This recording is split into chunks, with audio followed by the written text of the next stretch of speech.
questions.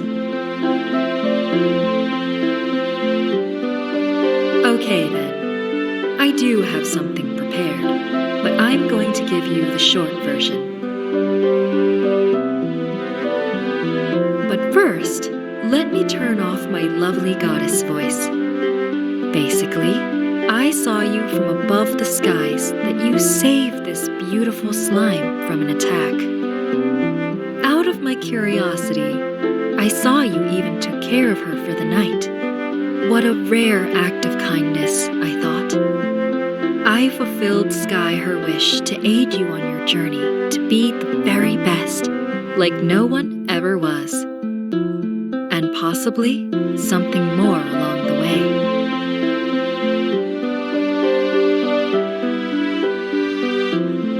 I believe I said enough, but you understand.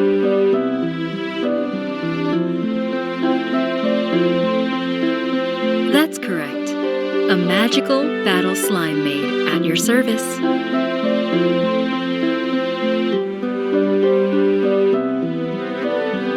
No need to worry, my darling. This is only a little thing on my behalf.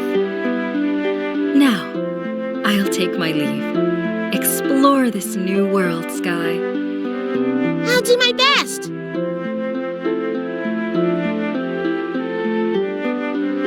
Until we meet again, Alex Goldstone and Skye.